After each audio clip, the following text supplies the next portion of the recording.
ہمارے چینل سے جڑنے کے لیے YouTube پر لمرا ایجنسی سبسکرائب کریں۔ کوئی گل باقی رہے گا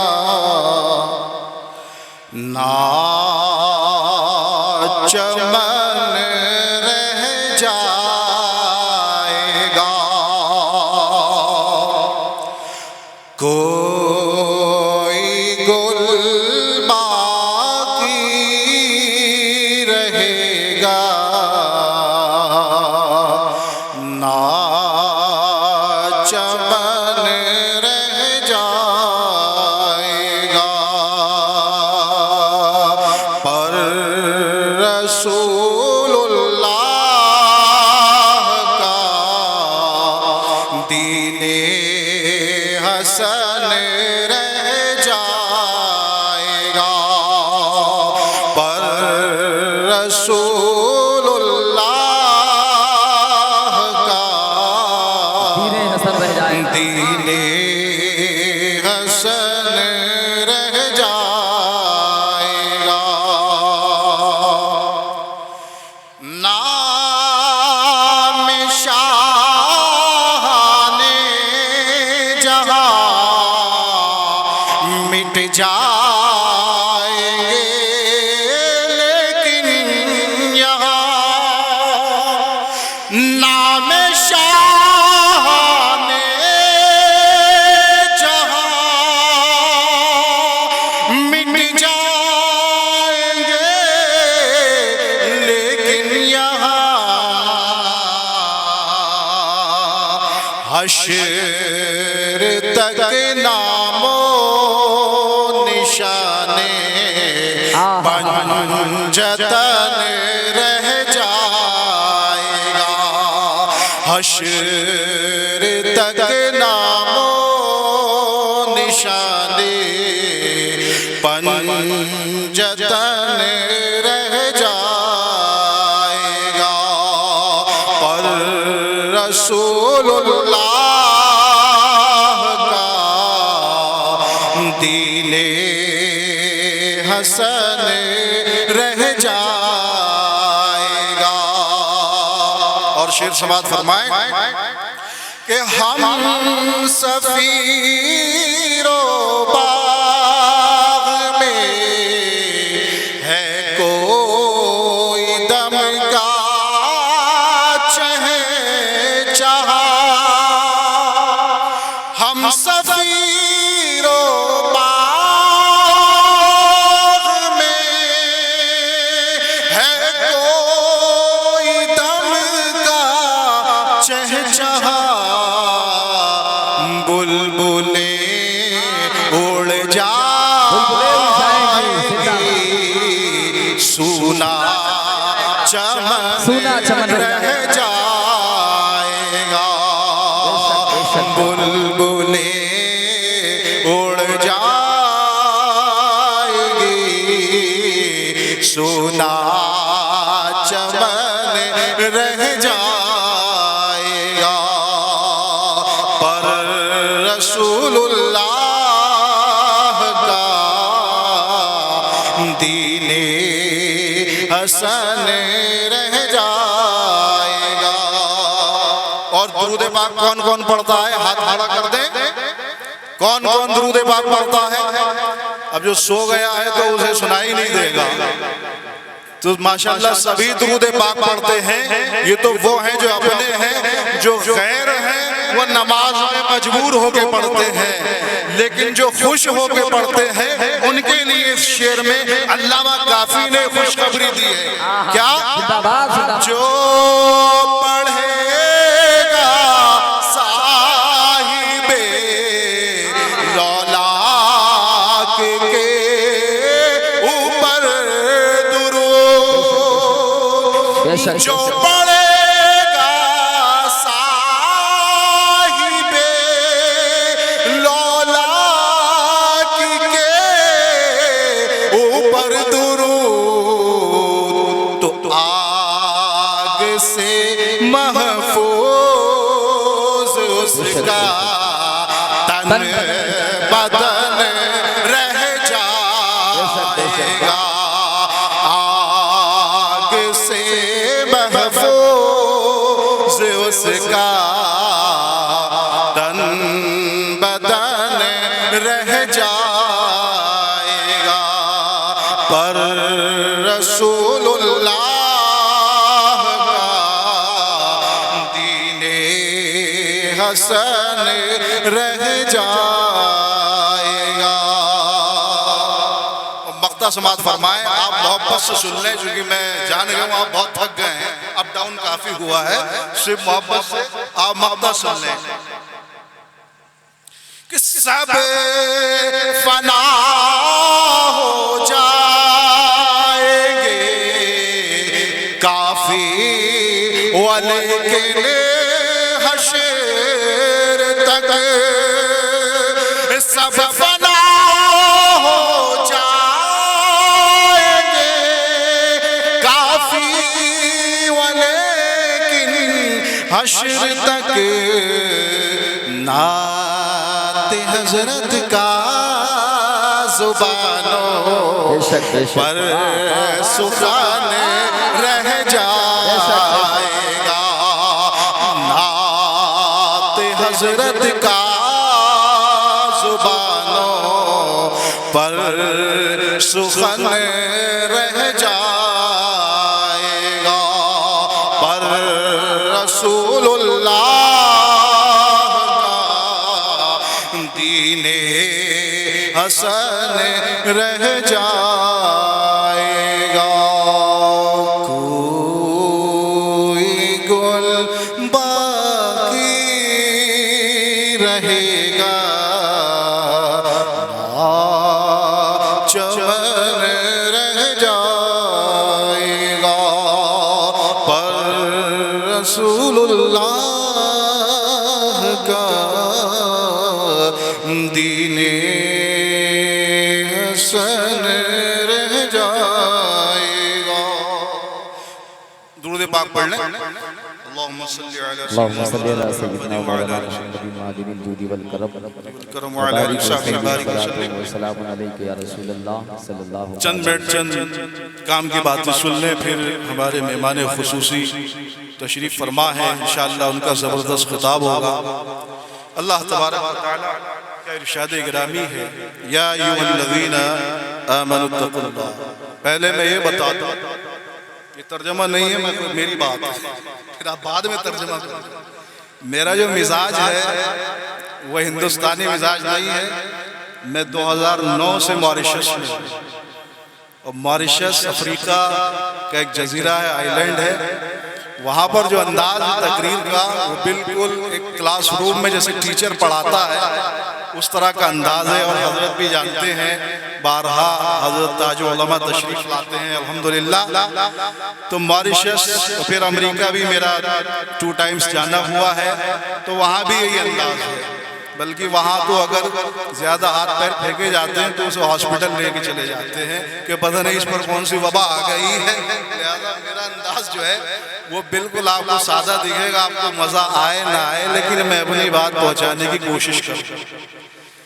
اللہ تبارک و تعالیٰ کا ارشاد گرامی ہے، یا ایھا الذین آمنوا اتقوا اللہ، اے ایمان والو اللہ سے ڈرو، وابتغوا الیہ الوسیلہ، اور اس کی راہ میں وسیلہ تلاش کرو، اس کی طرف وسیلہ ڈھونڈو۔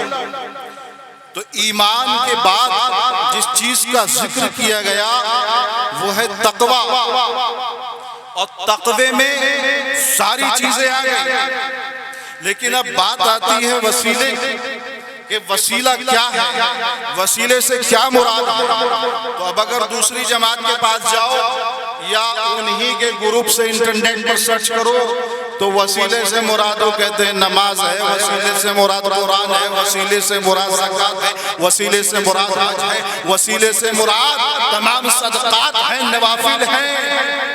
مگر آپ ذرا سوچو کہ جب لفظ تقویٰ گیا تو تقوی میں ہر وہ عبادت ہے کہ جس سے اللہ راضی ہو جائے، جس سے اللہ کا قرب حاصل ہو جائے۔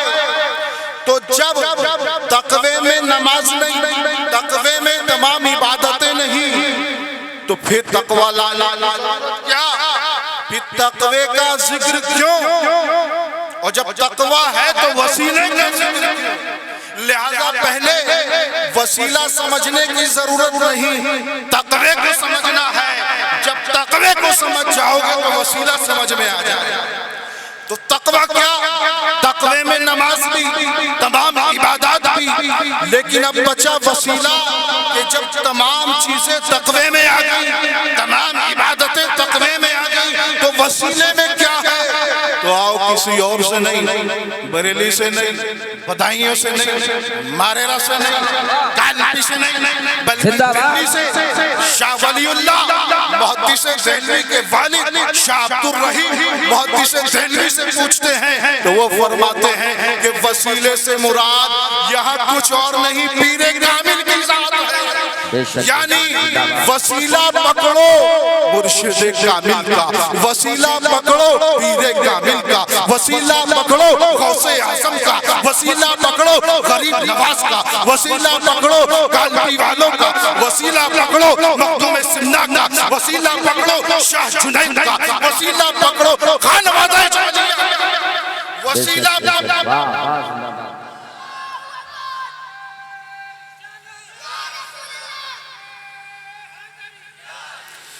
جب وسیلہ ان بزرگوں کا، ان اولیاء کا، ان صوفیاء کا تمہیں مل جائے گا تو عبادتیں، اب تم یہ مت سوچنا کہ جب عبادتیں آ گئی تو وسیلے کی کیا ضرورت ہے۔ عابد تو شیطان بھی تھا، عابد تو شیطان بھی تھا، معلم بھی تھا، عابد بھی تھا، لیکن جانتے ہو اس کی عبادتیں منہ پہ مار دی گئی، کیا اس کے اندر تکبر آ گیا، غرور آ گیا۔ اللہ نے حکم دے دیا اے مومنوں تمہیں بھٹکنے کی ضرورت نہیں، تمہیں بہکنے کی ضرورت نہیں، تمہیں شیطان کی طرح گمراہ ہونے کی ضرورت نہیں، اپنی عبادت پر فخر و تکبر کرنے کی ضرورت نہیں ہے۔ میں نے تمہیں اپنے اولیاء کا دامن دے دیا ہے، بس انہیں وسیلہ بنا لو، تمہاری عبادتیں بھی تمہارے کام آ جائیں گی، تمہارا تقویٰ بھی تمہارے کام آ جائے گا۔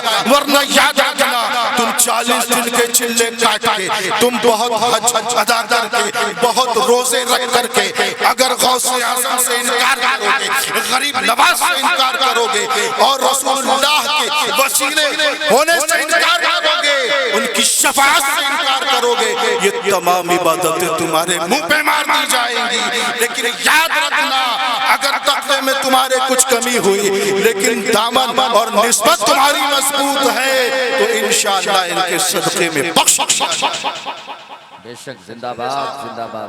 بات آ گئی حضرات دارالعلوم جنیدیہ اجملیہ، میرا یہاں سیکنڈ ٹائم آنا ہے، بٹ فرسٹ ٹائم اس کانفرنس میں آیا ہوں، بٹ مہین جو ہے میں سیکنڈ ٹائم آیا ہوں۔ کلکتہ سے جب ہم آ رہے تھے تو ساکھیہ یہاں آئے، اس وقت بھی میں اس مدرسے میں الحمدللہ رکا۔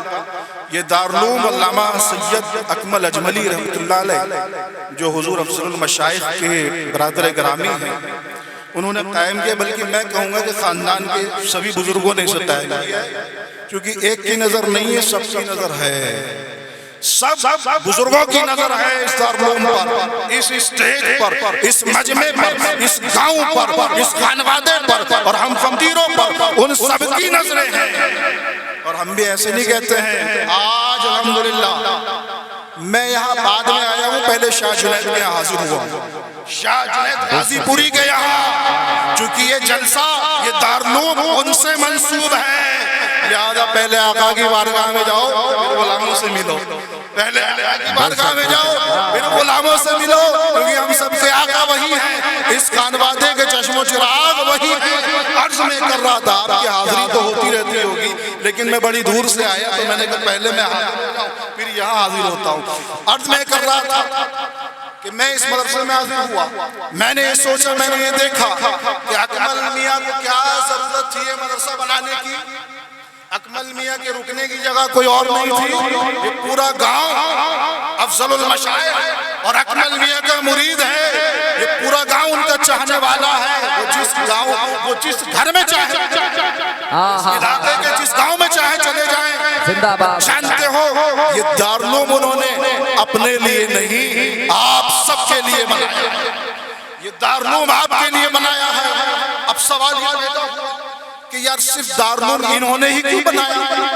یہاں کے کوئی عالم، کوئی مفتی، کوئی مولانا، کوئی حافظ، کوئی قاری انہوں نے کیوں نہیں بنایا؟ تو میں سوچنے لگا بات دراصل یہ نہیں ہے کہ اکمل میاں ہی نے کیوں بنایا، اوپر تک بات جاتی ہے۔ جب غوث اعظم کا زمانہ تھا وہ خطاب بھی کرتے تھے، ظہر بعد مدرسے میں درس بھی دیتے تھے، معلوم یہ ہوا کہ غوث اعظم کی زندگی میں دارالعلوم، ان کے بعد دارالعلوم، اور جب غریب نواز کا آستانہ آپ دیکھیں گے تو ایک طرف خانقاہ ہے، دوسری طرف مسجد ہے، تیسری طرف دارالعلوم معینیہ عثمانیہ کہ جہاں سے میرے نانا صدر العلماء حضرت علامہ شاہ سید غلام جیلانی اشرفی محدث میرٹھی نے تعلیم حاصل کی، وہ صدر العلماء اشرفی میاں کے مرید بھی ہیں۔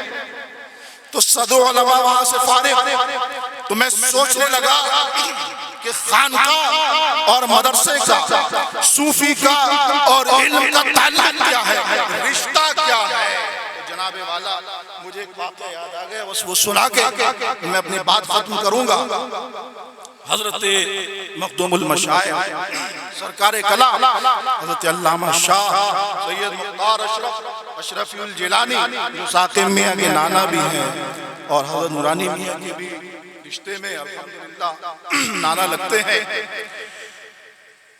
تو سرکار کلام سے ایک عالم دین نے پوچھا حضور علم، دادا میرے خیال سے علم اور عشق میں، علم اور عشق میں کیا مل فرق بین العلم والعشق؟